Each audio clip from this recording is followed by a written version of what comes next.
امروز با این قدر شرایط، با این قدر حالتهای خوبی که در ما هست، اگر ما و شما نماز ترک کنیم، اگر ما و شما نماز جماعت نخوانیم، ما و شما را همتا آشکار میکند که شما مسلمان کامل نیستین، شما زمان ساز هستین.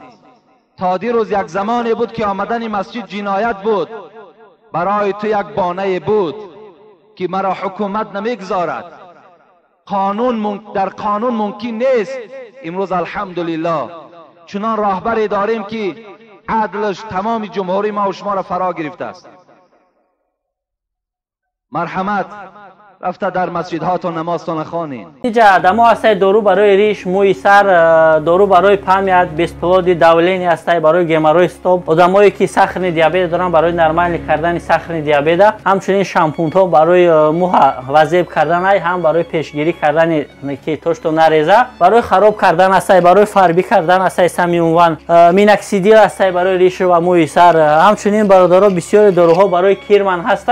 برادران مراجعت کنه ان شاء الله هم حجامه بیپلش ماده میکنیم. همچنین آدمای گفتم کو همجا میان دارو میخرن، یک کتاب قرآن کریم و تجوید شما ده هدیه کرده میشود. شخصانی که خواهش گذشتن سرحد قزاقستان را از شهر مسکو دارند، برای شما بهترین کمپانی را توصیه می‌دهیم. کمپانی دارای ماشین‌های زمانوی است. شما را آمده از جای زیستتان گرفته با سرحد قزاقستان برده و ساق سلامت با خواست الله آورده میرسانند. در دکومنت‌ها یگان مشکلی باشد خودشان حل میکنند. و خوبی کمپانی در این است که برای زنها امکانیت رفتن را داده است با ماشین‌های مخصوص و راننده زن باشد و از نام شبکه دکتر بختیار گپ زنید برای شما تخفیف کرده می شود. معلومات بیشتر بر رقم های روی اکران بوده تماس بگیرید.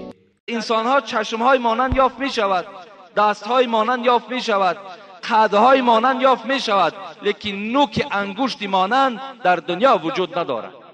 اگر شما در برنامه های تلویزیونی تماشا کنین، وقتی انتخابات پرزیدنت ها می شود یا دیپوتات هاش می شود، نوکای انگشت رنگ میکنن و در بالای کاغذ میگذارن، مثل مهر، مثل پیچت واری، و او را در کامپیوتر جا میکنن. برای چی؟ برای چی کف دستی او را نمیگیرن؟ برای چی کف پای او را نمیگیرن؟ فقط نوک انگشت او را میگیرن، زیرا در دنیا نوکای انگشت ها مختلف هستند. نوک انگشت در دنیا مانند نیست. خدای را در قرآن معجزه قرآنی است که ان نسوی بنانا، ما حتی نوک انگشت هاتون برابر میکنم. اون خداوند فریاد میزد است، ندا میکرده است. چی ندا میکرده است؟ ندا میکرده است که پروردگارتان را سجده کنید. یدعون الی السجود فلا یستطیعون. لیکن یک گروه انسان ها خداوند را در روز قیامت سجده کرده نمیتونند. خدا میگوید طایفه های هستند که خداوند را در روز قیامت که روزی هست که فقط رحمت الهی در کار است، همان روز برخی از بندگان خداوند را سجده کرده نمیتونستند. برای چی نمیتونند؟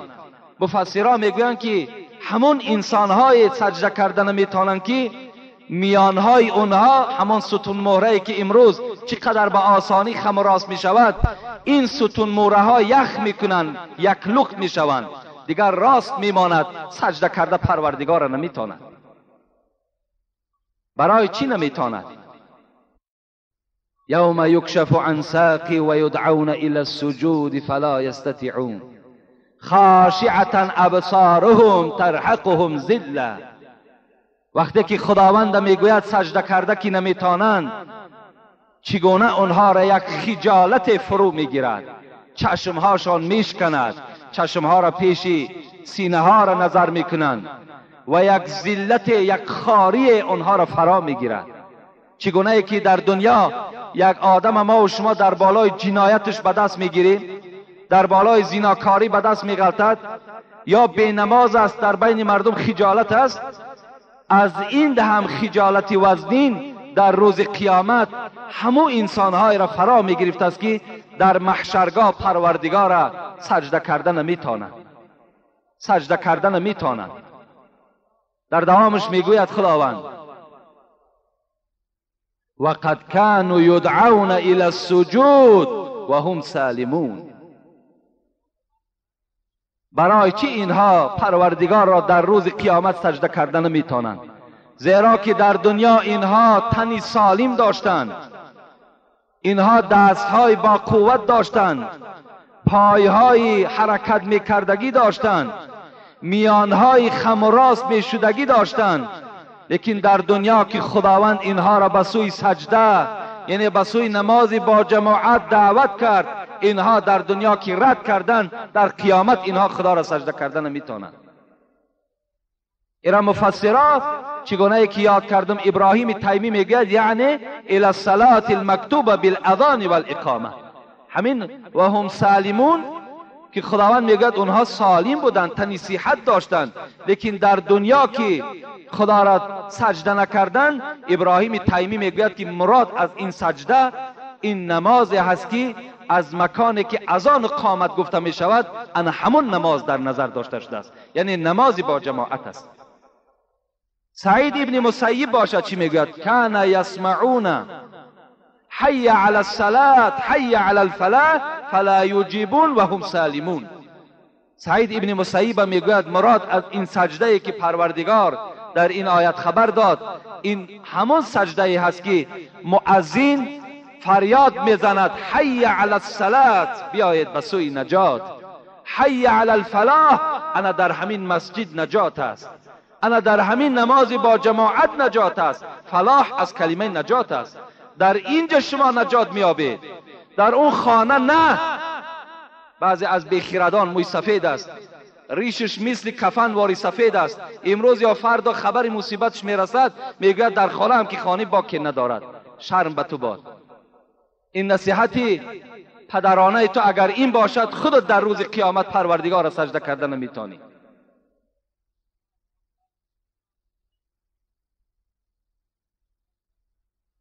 سعید ابن مسیب میگوید فریاد میزند مؤذن حی علی الصلاة، به معنای ایتی، بیایید بیایید ای مردمی که در خانه هستین بیایید.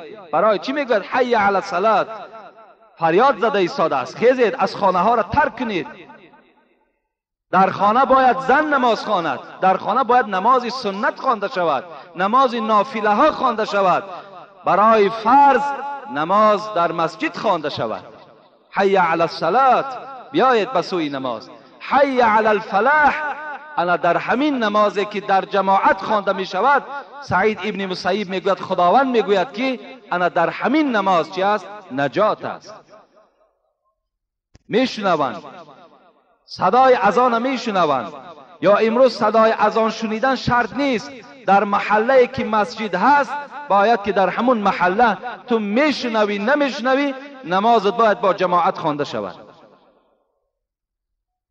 حضرت کعب الاحبار حضرت گفتن والله گفتن ما نزلت هذه آیه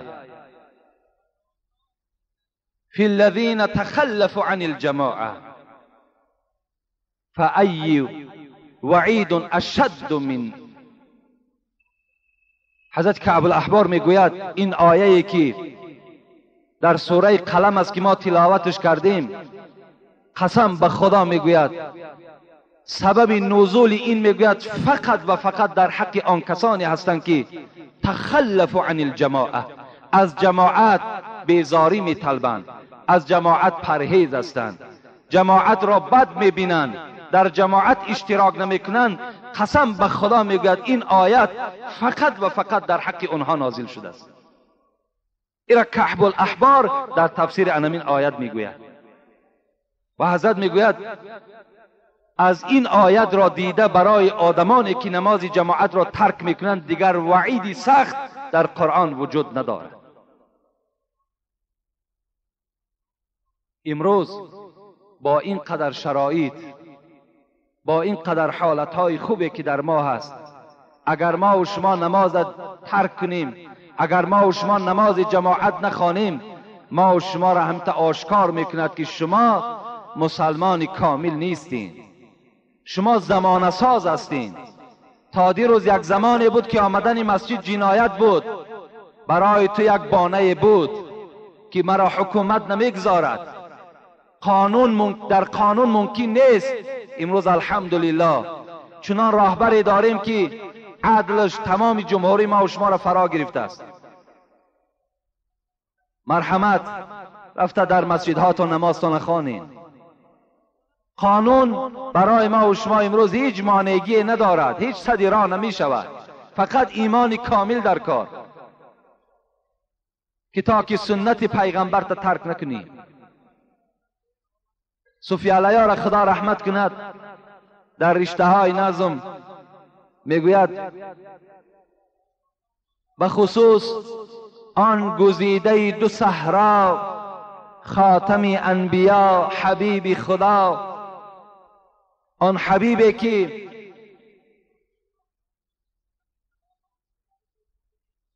سروری هر دنیا نصیب اوست. این حبیب خدا را حکایت میکند وقتی آخر که ماند از پا باز، گوش او را رسید بانگی نماز. این ترجمه و تحلیل حدیث پیغمبر خداست. وقتی که این محبوب دلها، این حبیب خدا وقتی که میگوید از پا که ماند، پایها که دیگر دردمند شد، بیماری بستری شد، دیگر قوت راه گشتن نداشتند، وقتی آخر که ماند از پا باز، گوش او را رسید بانگ نماز. در جاگه خواب بودند، حضرت قوت راه گشتن نداشتند. بناگاه حضرت بلال اذان داد، فریاد زد حی علی الصلاة حی علی الفلاح. حبیب خدا در این جاگه خواب بیقرار شدند، اذان شنیدند. حبیبی که بار هم نماز بی جماعت نخواندند، 5 وقت در مسجد نمازی با جماعت میخواندند. بازم این نمازهای جداگانه داشتند و 5 وقت نماز سیر نمی شدند. این حبیب خدا وقتی که از پا ماند، گوش او را رسید بانگ نماز. گفت بر مرتضی مرا بردار، جانب مسجد جماعت آر. حضرت علی که در خدمت حبیب خدا که قائم بودند، به حضرت علی خطاب کرد. علی گفت مرا بردار، مرا بردار که از داخل مسجد مؤذن فریاد دارد که بیاید به سوی نماز بیاید که در این نماز نجات است. مرتضی که به خادمی سر داشت، مصطفی را به پشت خود برداشت. حضرت علی خدمتگار رسول اکرم، داماد این حبیب خدا، رسول اکرم را آب طهارت دادند. حضرت طهارت کردند، در پشت خود بار کردند. در روایت ها می آید که 3 بار حضرت علی او را آب طهارت می داد. در پشت که بار میکرد، حضرت حبیب خدا که بدنش خیلی ضعیف شده بود و خیلی بیماری وزنی که فرا گرفته بود، نصف راه که میرفت میگفت علی پس گرد که من طهارتم شکست. حضرت پس میگشتند، باز می آمدند. 3 بار میگوید حضرت طهارت دادند، 3 بار آب طهارت گرفتند. مرتضی که به خادمی سر داشت، مصطفی را به پشت خود برداشت. پشت پای رسول معبودی، از ضعیفی به عرض می سودی. حضرت میگوید وقتی که برداشتن، حبیب خدا گفتن در بعض روایت که ای علی، مرا آنقدر بردار که پایهای من در زمین شکیده رود، تا که آثار قدم من در نزد پروردگار ثواب دارد. هر کدام شما وقتی که از خانه قدم زنان میآیید، در هر یک آثار، در هر یک قدمی که داشته شما، خداوند برای شما مغفرت گناه وعده کردگی است. این حدیثای صحیح پیغمبری خدا. حضرت گفتند که مرا آنقدر بردار که پشتهای پای من در زمین شکیده رود. اون زمانها این گونه رسته های تازه و آباد نبود. اون زمانها قمزار بود. اون زمان از خس و خاشاک خالی نبود. پشت پای رسول معبودی از ضعیفی به عرض می سودی. از گرمی زمین میگوید صوفی علیار که پشت پای حضرت سخته سخته با چنین مهنت و مشقت و درد و جماعت ادای طاعت کرد. با این قدر مشقت، با این قدر کلفت، حبیب خدا در بالای بستر خواب نکردند، بلکه جایگاه را ترک کردند، آمدن قوت ایستادن نداشتند. گفتند که ابوبکر صدیق پیش در آید. ابوبکر صدیق پیش در آمدند و حبیب خدا از پس او نماز خواندند. در این گونه حالت وزنین رسول اکرم نمازی با جماعت ترک نکردند. از این خاطر صاحب مختصر خدا رحمت و مغفرت کند میگوید الجماعت سنت مؤکده. جماعت سنت مؤکده هست. اگر شما قدرت داشته باشین، اگر شما شرایط آمدن مسجد داشته باشین، لکن بازم این مسجد نآیین، شما ترک سنت مؤکده کردین، شما در نزد پروردگارتان گناهگار میشوید. ببینید امروز چنان امت اسلام را یک تنبلی، یک غفلت چنان فرا گرفته است که اگر ما و شما را 1 کیلومتر یا 2 کیلومتر اگر معرکه خوردن باشد قوت داریم، شرایط داریم، میریم برای نفس، برای سیر کردن نفس میریم. لیکن برای که نماز ما در مسجد خوانده شود و این عمل ما طبق گفته حبیب خدا شود، این ما و شما رد میکنیم.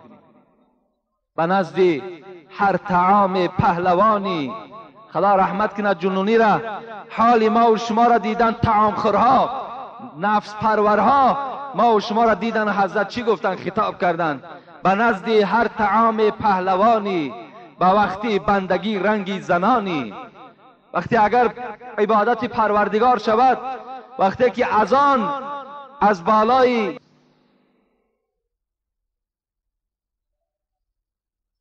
هر حال چکار میکنین؟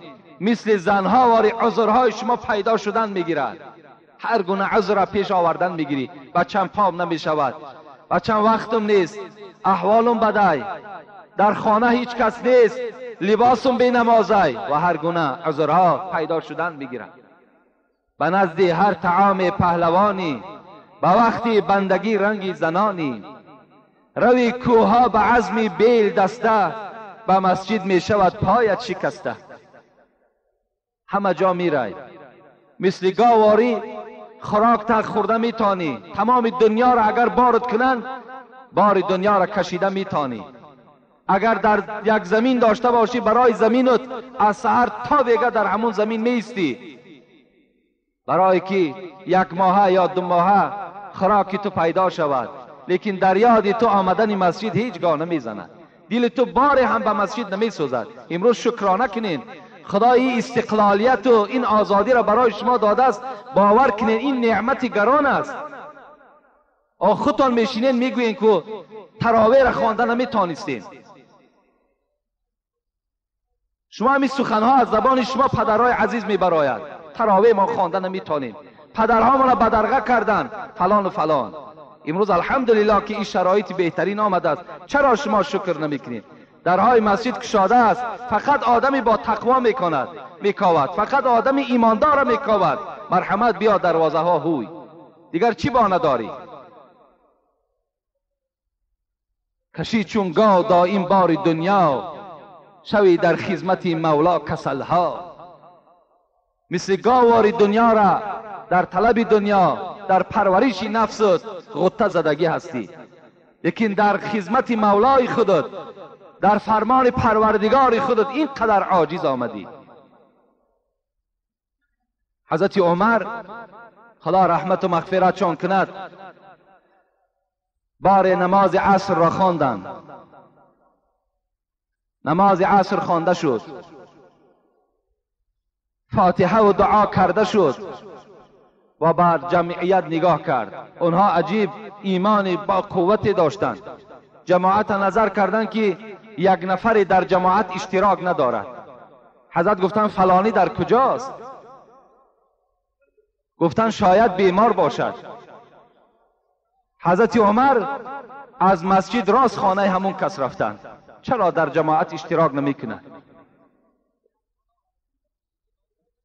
آمدن دروازه این مرد که در جماعت اشتراک نداشت تق تق کردند. مرد از خانه برآمد، مرد در خانه بود که حضرت عمر در را تق تق کرد. از داخل صدا شد کی هستی؟ گفت فرزند خطاب هستم، عمر هستم. وقتی این مرد میگوید نام عمر را شنید، یک لرزه وجود او را فرا گرفت. حضرت عمر چنان از خدا می ترسیدند، چنان یک هیبتی داشتند که تمام مردم را هیبت او فرا گرفتگی بود، زیرا وی عدالت داشت، وی حقیقت شناس بود. گفت عمر ابن الخطاب هستم. میگوید این مرد با شتاب دوان آمد، دروازه را گشاد و سلام داد، السلام علیکم، و تعظیمی بر عمر کرد. حضرت عمر گفتند از جانب مسجد صدا شد، از بالای آسمان پروردگار تو حی علی الصلاة گفت، بیا به سوی نماز. حی علی الفلاح گفت، سخن پروردگار تا رد کردی و سخن عمر ابن الخطاب اجابت کردی و پیش عمر آمدی.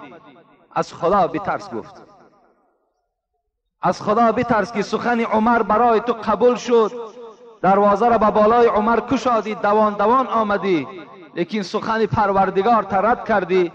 از خدای خودت بترس. عمر این گونه خصلتی داشته. این سحر یک جوان برای من یک سخن گفت که از زبان یک خیلی آدم ناکس نالایق، یک بدبخت که سرزنش حضرت عمر را کرده بود است. من یقین میدانم که وی شیعه هست، وی شیعه هست، وی کسی هست که آرامی تاجیکستان نمیخواهد، وی کسی هست که میخواهد در بین ما و شما باز اختلاف ها پیدا شود. این گونه رویه ها در بین ما و شما پیدا شدن، احتیاط کنید. میگوید یک مرد در یک معرکه حضرت عمر سرزنش میکند، حضرت عمر قبیح میگوید، دشنام میدهد. ای انسان، تو با خبر باش که حدیث بخاری و مسلم است.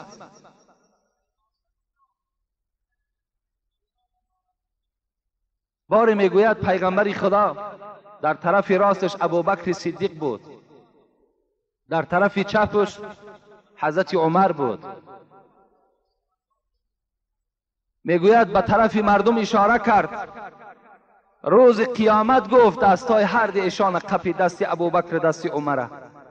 روز قیامت گفت از قبر ما هم چنان میخیزیم، با عمر و با ابوبکر میخیزیم. این یک شرف است که در پهلوی پیغمبر خدا ابوبکر خوابیده است، امروز در پهلوی پیغمبر خدا عمر خوابیده است. این شرف است. ان الله جعل الحق علی لسان عمر و قلبه. پیغمبر خدا را حدیثش است که خداوند حقیقت را در دل و زبان عمر نهادگی است. ای عمر گفت چنان حیات بسر میبری که یک رفیق در حیاتت نمیابی، زیرا تو حقیقت گو هستی. چنان حقیقت داری که یک رفیق را تو در دنیا صاحب نمیشه. این خصلت های خوبی عمر بود. چگونه همین انسان زبانش گشاده میشود، عمر را سرزنش میکند، ابوبکر را سرزنش میکند. خوش به حال همون جوانی که در همون حالت دندان این بدبخت را میشکند، خوش به حالش. بار حضرت عمر میگوید شب بود، اون حضرت از تمام اهالی مدینه خبر میگیریم، شب خواب نداشتند. آیا برای اونا خواب شیرین نبود؟ خواب شیرین بود، لیکن از قیامت میترسیدند، حق رعیت پایمال نمیکردند. شب بود. میگوید عبدالرحمن ابن عوف میگوید همراه من بود. شب وقتی در کوچه های مدینه میگشتیم، نگاه کردیم که در یک گوشه مدینه یک علاوه میسوزد. عمر گفت این کی باشد در این نصف شب؟ وقتی نزدیک آمدیم نگاه کردیم که یک زن 4 فرزند دارد، فرزندهاش گریه دارند، با آواز بلند میگویند مادر جان گرسنه ماندیم، مادر جان گرسنه ماندیم. عمر وقتی صدای این میگه تفلکا را شنید، عبدالرحمن میگه دیگر طاقت نکرد و از این مادر پرسید در این دیگ چی داری؟ گفت در این دیگ آب دارم و در داخلش یک چند دانه سنگ را پرتافتم. و این فرزندها را فریب داده ایستادم که الحال خوراک شما تیار می شود، الحال خوراک شما تیار می شود. شاید که اینها را خواب برد، لیکن خواب نمی برد. این مادر میگوید عمر را نشناخت، ندانست که این عمر است. حضرت میگوید دوان عبدالرحمن را گرفت و با بیت المال آمد میگوید یک مقدار روغن و یک مقدار عسل و یک مقدار آرد را گرفت و آمد میگوید خود عبدالرحمن میگوید حضرت میگوید آمد که الک آتش خاموش شده است. خود میگوید علاو میکرد، پوف میکرد، از ریشهای مبارک میگوید دود بیرون میشد، گلوی مبارک میگوید دود فرا میگرفت، پوف میکرد، علاوه این دیگ را در داد. خود با دست خود میگوید یک آتله تیار کرد و در پیش این زن و کودک ها گذاشت. این زن گفتن که خوش به حالت، گفتن ای مرد، گفتن کاش که در جای عمر تو میشدی و این مدینه و این خلافت مؤمن ها زیبنده تو بود. گفت چرا عمر در تخت خلافت نشستگی است؟ عمر میگوید گفتن ای مادر، گفتن این شهر کلان است، عمر به همه این نمی رسد، عمر از حال همه شما درکدار نمی شود. میگوید وقتی خوراک دادن همین عمر امیر المؤمنین، وقتی میگوید نگاه کرد که کودک ها خوراک خوردن، سیر کردن، خواب کردن، عبدالرحمن میگوید یک سنگ کلانی بود، از پس همون سنگ نگاه میکرد کودک ها چگونه خواب هستند. وقتی اونها را در حالت خواب دید میگوید پس گشت آمدن و میگه به این مادر اعلان کرد که سحر به مسجد بیا، اونجا من برای تو عمر را نشان میدهم که عمر کی هست. عبدالرحمن ابن عوف میگوید وقتی که ما سحر بامداد خواندیم نگاه کردیم از دروازه همان زن با همراه کودک ها در آمد. وقتی عمر را میگه در محراب دید و مردم همه مراجعت دارد امیر المؤمنین، امیر المؤمنین، این زن میگوید خجالت شدن، گفتن ای عمر، گفتن مرا ببخش که من شب خیلی شما را سخنهای درشت گفتم، سرزنیش کردم. عمر گفتن نه، گفتن این سرزنیش نبود، تا بروز گفتن حضرت عمر من خواب نداشتم، تا بروز گفتن من در گریه بودم که حال شما را در قیامت چی جواب میگویم. و میگوید گفتن ای مادر از من راضی شدی؟ گفتن راضی شدم. گفت در اینجا یک مکتوب بنویس با دست، خدا ترسی را ببینید، یک مکتوب با دست خود بنویس و بگو که من از عمر راضی هستم و نویساند که من از عمر راضی هستم.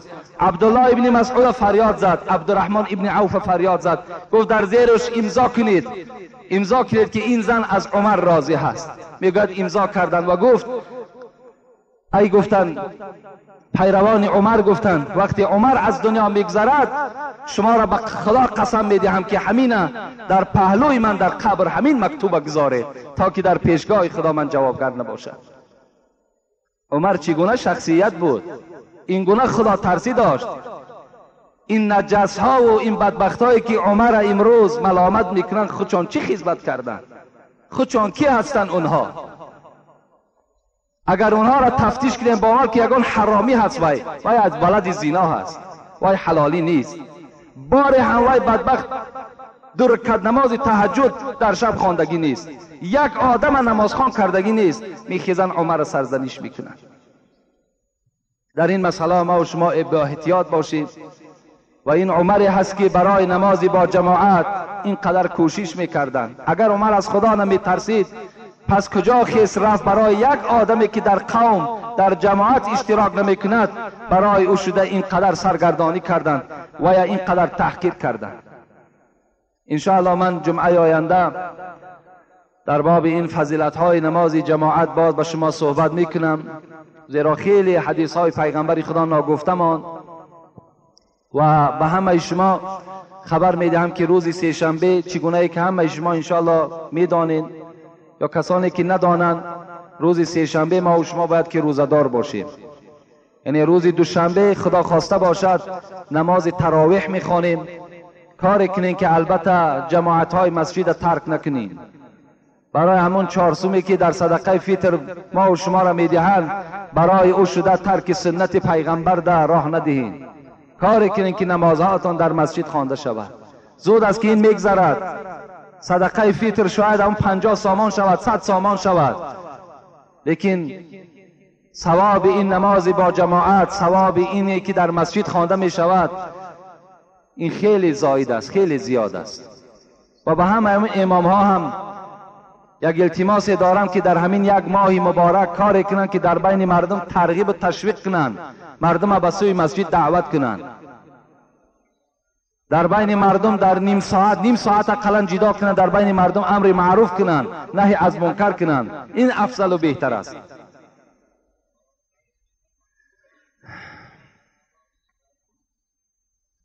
چند برادرها امروز در مسجد که برای بنای مسجد امروزها ما و شما میدونیم الحمدلله که خیلی کار یعنی با صورت بلند رفته ایستاده است. اینم باشد البته از یاردم شما خالی نیست و امروز خیلی یعنی گرانی و وزنینی در ساختن البته عمارت ها آمدگی است که همه شما میدونین. اگر مبادای از شما من یک خواهش دارم که در خانه هاتون اگر همین ارماتور داشته باشین، کدام مثال اندازه نباشد. این کاری بسیاری یک چیز است که اگر هر کس یک تایی پرتاید میدونید چند قدر ارماتور میشود، ثوابش مثال برای شما میرسد. امروز همه این دما قوت پیدا کردن نمیتونیم که خریم، همه این بسیار خراجات کلانی هست. بازم این الحمدلله که امروز خیلی آدم ها یعنی یاردم ها کردن. میخواهم در حق اینها ما و شما یک دعا کنیم که برادر ما مقسوم میرزا از که سیمین فروش هستند، سیمین روان کردن، اکای بهرام در حق پدرشون گفت از دعا کنید. برادرمان حاجی بوری خان که اعضای مسجد ما و شما هستند و اینم برادرم در مسجدم سوم یاردم کردن.